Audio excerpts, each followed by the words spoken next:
All week, Local 4 News has been at the Mississippi, the Rock, and Wapsie rivers, tracking them as the flooding gets worse. Really gives you an appreciation of Mother Nature around us. That's amazing. Amazing for us to go into the water ourselves, but worrying when we saw other people wade through it.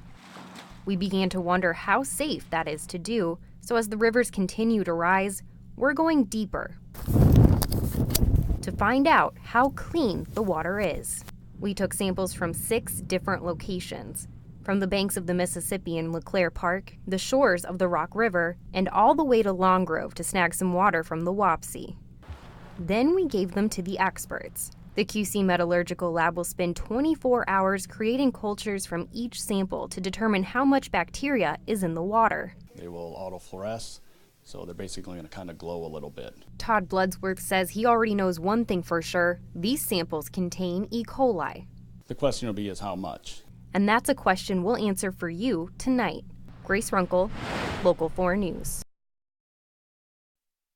The results are in, and they're not good. You can actually probably get cleaner toilet water than these results. 24 hours after we dropped off the water samples, QC Metallurgical Lab President Todd Bloodsworth is ready to show us what he found.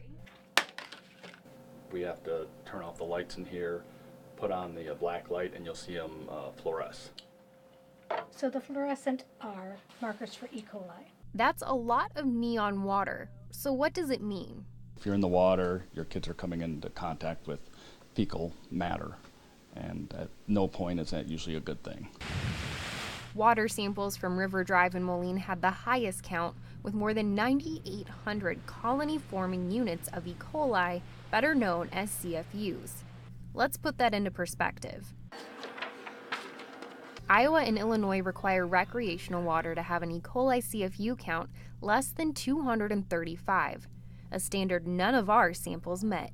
They're 10, 15 times the limit. So that's much higher than the state wants anybody to be in contact with. The bacteria could enter your body through a cut or even your mouth, eyes, or nose. With the worst case of the E. coli strain, then you can go into renal failure, you can get pneumonia. So his recommendation is simple. Not to play in the water, not to be around the water. Definitely makes you want to think twice about walking through those puddles. Certainly does. Grace Runkel, Local 4 News.